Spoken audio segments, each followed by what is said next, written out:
All right, a little bit of herbal tea from Sock Monkey, lights, camera, microphone, big microphone. I think we're ready to go. Hey everybody, I am Daddy Sam, and this is A Touch of Gay Podcast, episode 64. Welcome to the show. Today, we're going to be talking about taking pride back, not only from the forces of MAGA, but from the corporations. And we're also going to be touching on the 5 top reasons why cruising is back. Gay cruising, that is. Doesn't that sound exciting? I'm excited. I love talking about cruising. Yeah. So this is my weekly sit down with you where I get to sit down and share what's going on at my kitchen table as well as the LGBTQ plus fishbowl that I find myself in. That's always such a mouthful. And we always like to start our episode out with a little bit of our daily inspiration, which you can find every day on our social media. That is Facebook, Instagram, Threads, and Blue Sky. We do not do the X. And today's daily inspiration is based on the Juneteenth holiday. And it is a quote from Toni Morrison. And it goes like this: "Freeing yourself was one thing. Claiming ownership of that freed self was another." Freeing yourself was one thing. Claiming ownership of that freed self was another. This is beautiful. I think this is not only apropos to the community who is, by their birthright, celebrating Juneteenth, but this is also a good quote for all of us in the LGBTQ plus community to really chew on a little bit, because so many of ourselves have to go through a process of freeing ourselves from the bondage of society that wants us to be a straight-laced, married with kids community of people, when in fact we have a whole nother idea and a roadmap for life written in our hearts. And it takes a lot for us, and I talk about this a lot, it takes a lot for us to get over that hump and get to a point where we're free and able to truly live our lives as our heart intends, as what's written in our heart dictates. Claiming ownership of that for many of us is a second step that's not all that easy. There are a lot of people that still carry a lot of shame, a lot of baggage, a lot of regret that they're not doing it the right way. So I think it's a process that all of us need to really be aware of that exists. We need to be aware of that we should be following, and think about how is it that we are claiming ourselves? How is it that we are living our true selves? Are we doing it in the closet? Are we doing it partly in the closet? Are we editing ourselves for certain groups in our life, people at work maybe, family? Or are we claiming ourselves and taking complete ownership of who and what we are in every touch point of our life? And that's where this touches me. And that, again, not only goes for those who are celebrating by birthright the Juneteenth holiday, but I think all of us can learn a little bit from Toni's message there. And I wanted to share that with you today because it really touched my heart. In fact, it brought tears to my eye when I read it. So I cry at weddings. What can I say? So just a little check-in before we dive into our show. This is a week where we spoke last week a little bit about Regina Wells, one of our local pillars of our community who passed away recently. And we had the first of a number of memorials last week. And tomorrow is the big memorial service and all of that. And they've had to move the venue from a smaller one to a larger one because there's such a groundswell of people who want to participate in this. And it's really become a community movement of sorts. One of the reasons that she became so popular and so beloved in the community is because she claimed ownership of her freed self. She set herself free and claimed ownership. She owned it, baby. And we talked about that last week. If you want to learn a little bit more about her, you can do that by going to last week's episode 63. But that's basically all I really have. I've been watching my construction project across the way.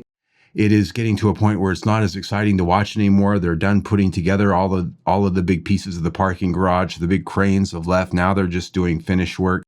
And most of the workermen that I like to look at, well, they're inside the building and I can't see them anymore. They're not up on crawling around on the building and doing things like that. So I'm kind of disappointed. It's become less of a spectator sport. But with that, let's talk about the real spectator sport, cruising. 5 reasons cruising is back. This is from the book Analog Cruising by Leo Herrera. He is somebody who I'm a big fan of. The book is a romantic ode to our sacred history and rite of cruising for sex. Yeah, as a gay men's community, that's part of our DNA, it's part of our history, and it's coming back in a big way. And in a recent social media post, Leo really sort of outlined 5 top reasons why that is. And it's simply these. First, the apps are getting shittier. These are his exact words. And he's right. All of the big apps, except for one that I use most often, and I don't pay. I'm not a payer when it comes to these kinds of apps. And if you don't pay, you are browbeaten with abusive ads. One in particular, and I'm not going to name names, but you probably know which one it is with the yellow logo. You can't, trying to wade through any kind of looking at people's profiles, looking at messages, trying to get anywhere but looking at the first screen, you are browbeaten and just beaten into submission with 1-minute video ads that you can't pass up. And when you get past the ads, or if you're paying for it, which is hundreds of dollars a year, ridiculous amounts of money for what they offer you, you get this whole culture that has been, in many people's eyes, toxic in terms of selection and just all of the issues. That's a whole nother podcast. But I have found that the apps are not quite as exciting and fun as sort of the eye-to-eye, face-to-face contact. But they've gotten shittier, bottom line. And that's one of the reasons why a lot of people are turning those things off and finding spaces where they can go meet people face-to-face and play the human game. Number 2, we have weapons against disease. And I'm talking about all the medications out there like PrEP, DoxyPep, PEP. We have ways of protecting ourselves from the things that used to create not only danger around our health, but shame and stigma. We can now go out and have sex with multiple people routinely, casually, as much as we want, without worrying about our health. And because of that, because we're not creating a health problem, like there's less shame and stigma around that. So people feel a lot more free to go out and have some fun and worry less about it. Number 3, a new appreciation for in real life. Now, there's a couple of things that this is about. First of all, when we were all locked up for COVID, we had to go online. It really forced us all online, not only in the Zoom rooms, but on the apps, to have connection, to communicate, to flirt, to do all of that. And when COVID was over and we were able to come back out and just be free, I think not only in the way of sex cruising, but dating, going out to dinner, going shopping, getting out and doing things, I think we all came out of COVID with a new appreciation for life, a new appreciation for face-to-face contact, and a new appreciation for social get-togethers, and in the case of this conversation, cruising. It's a lot more fun to just go out and look for it now and go to places where people are hanging out, go to the park, go to the woods, and be willing to put some extra energy and bandwidth into that. There's just a new appreciation for real life as opposed to online communication. And that goes back to the first one in some cases, because some of the communication structures that we have just have failed us in a lot of ways. Number 4, there's a love for our history. If anything, the last few years of the shit show have taught us is that we have value, we have history, with them trying to erase us, them trying to erase our history, and to downgrade us in the eyes of society. It has forced many of us back into this place of learning our history so that we can know our history and be proud of it, because we need that connection to our past and our culture. Cruising is part of our past, our history, and our culture. And that's characterized in a lot of our art from the 60s and 70s that a lot of people identify with, particularly the leather community.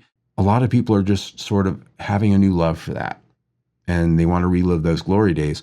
And one of the things that Leo says, we're in a sexual revolution. Act accordingly. You know what I'm saying? And number 5 on the list, my favorite one, daddies, daddies, daddies. You know why it's my favorite? Because I'm a daddy. And what this is the fact that daddies have become more popular. We can get some, even though I might be in my mid-50s, I might be pushing my late 50s. I have no problem getting some. And most of my friends in my age bracket have no problem getting some. And the reason is because the AIDS crisis blew a lot of us out of the framework and fabric of society. There's not that many of us. As it turns out, the younger generation of men out there look up to us. They find us sexy, they find us alluring, but more important, many of them look to us as mentors, as supporters, as role models. And when it comes to cruising, this is a plus because we can get some, but there's bigger reasons behind the daddy movement that have to do with responsibility to be a good citizen and to mentor. But we have the ability to be event organizers. We have the ability to lead organizations, and we have the ability to help bring the community together because of our experience, our strength, and in many cases, our stability. And we're sexy too. I just want to put that out there one more time. So if you want to learn more about this, I highly suggest you read Leo's book, Analog Cruising. The website is down in our show notes where you can go and buy a copy of that. I have read it. We've done a review on it. And you can also follow him and his Instagram handle also down in the show notes. If you're watching this on YouTube, you'll see it on the screen right there. He's a sexy guy. I'm a fan. Yeah. Moving on, now it's time to talk about Pride Month. Now, in case you haven't noticed, it's Pride Month. You might not have noticed because there's not nearly as much commercial hype this year. We don't see it in the advertising. We don't see it nearly as much on social media, at least from big companies, corporations, and organizations. It's a little bit more muted this year. Doesn't mean people aren't celebrating, doesn't mean that we're not full of pride and we want to be out there and doing our thing. It just means that it's different this year. And the first thing I want to talk about is a post that I saw. It was on social media, and I couldn't find it to revisit it, but it was on one of the clubs or the groups that I follow. Somebody asked the question, and it prompted a huge discussion. And the question was this: will the corporations come back after MAGA? Now, I didn't get into that conversation on this thread, but my immediate reaction was, who the fuck cares? And that is where I come down on this. They are not our friends. They have never been our friends. We want to believe they're our friends, right? They showed up to all of our Pride events. They sponsored our Pride events. The big corporations out there, and I'm not going to name names. We all know who they are. They were in our parades. They had big booths at our festivals. They had big billboards, they had big ads, they had big, wrapping themselves in the rainbow to validate us? No, they were doing it to make money. They wanted to make sure that they got our 10%. And that's it. That's it. As soon as the shit show happened, they got scared, they ran off, they turned their backs, they kept their money, and they're not anywhere to be seen. They are not our friends. So will they come back? I don't really care. The fact of the matter is, we just ought not be seeking their money. We don't need their validation. We don't need their friendship. We don't need them.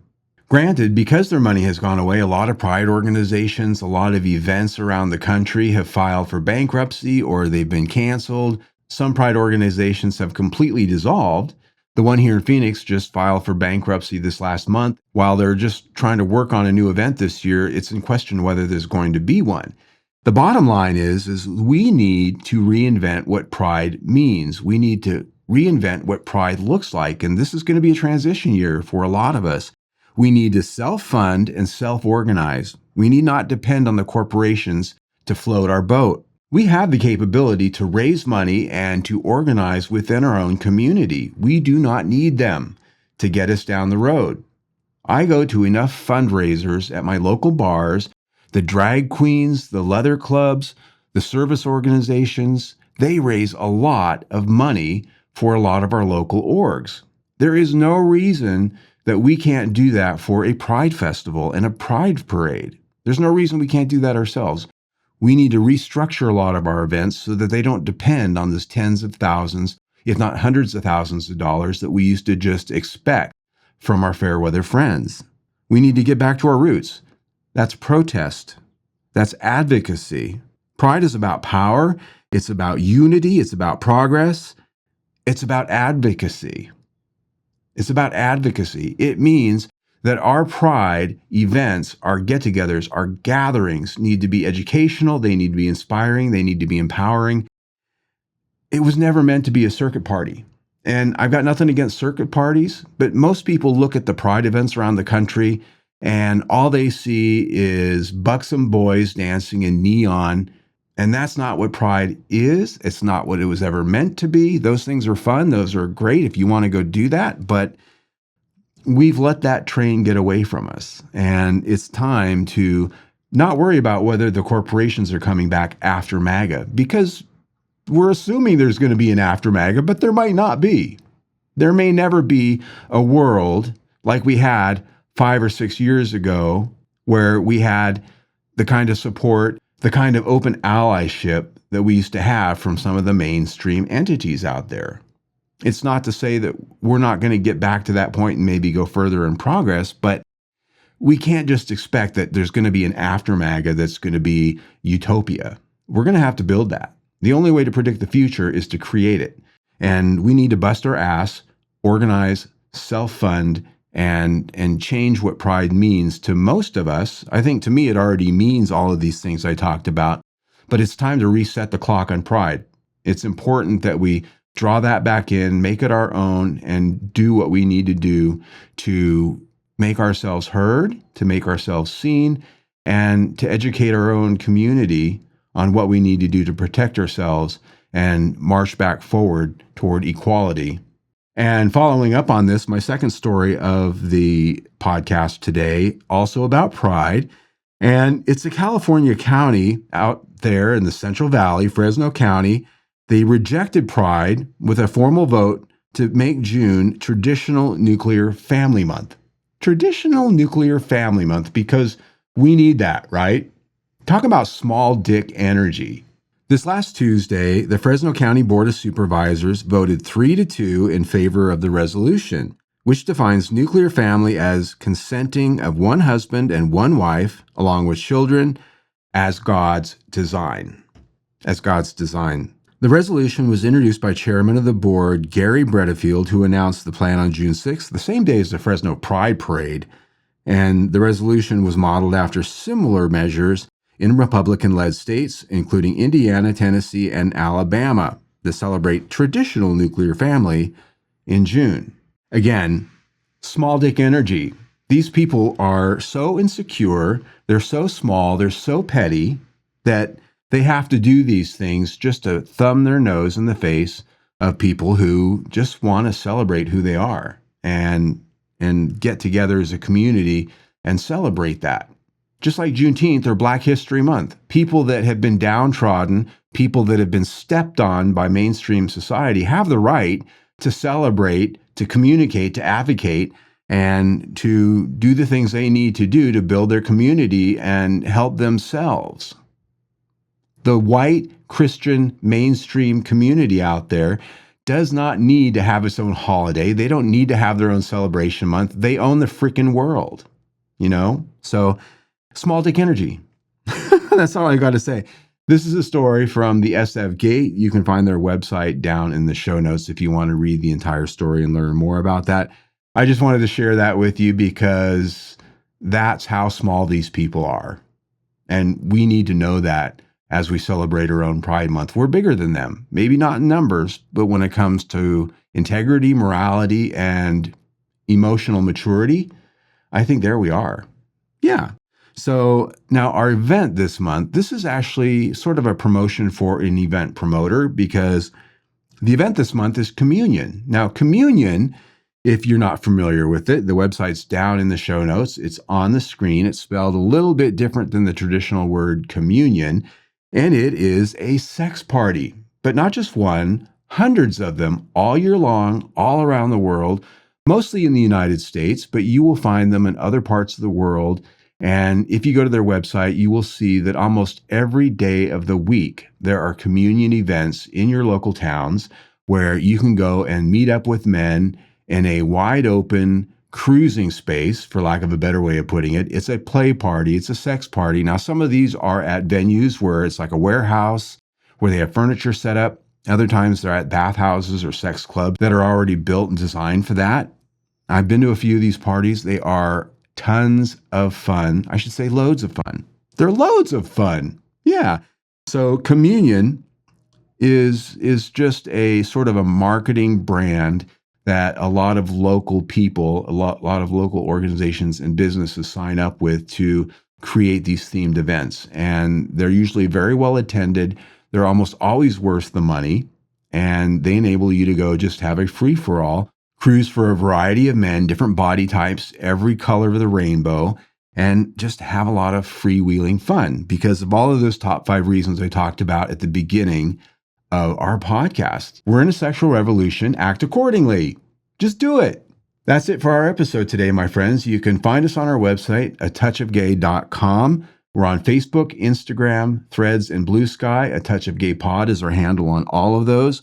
Our podcast drops every Sunday on all of the major podcast platforms. We're also on YouTube. If you watch us on YouTube, you will find us usually a day or two early because I usually shoot and record these on a Friday. Sometimes I get them up by Friday night, usually on Saturday.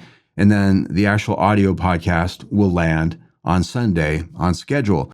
You can also find us on gayphx.com. We air every Monday at 10 a.m. And that is a streaming radio station 24/7, gayphx.com. There's a lot of other content there that you can find all day long, all week long. And that is music, other shows and podcasts, news, and other things very interesting if you're in the LGBTQ plus community. And if you are watching us on YouTube, you can see what I'm wearing today, which is my black and red armbands, my black and red Berlin vest from Mr. S Leather, and my leather Stetson hat. I'm just feeling the cowboy vibe today. I'm feeling like a cowboy. Yeah. Okay, enough of that. I love you all. Thank you for being with us on our podcast today. If you're watching us on YouTube, you can see our latest video right there to my left, your right, and just below that, a big round logo that you can press to subscribe to our channel. Please do. We need to build subscribership. And if you're listening to us on the podcast, subscribe there as well and leave us a good review. Either way, stay tuned.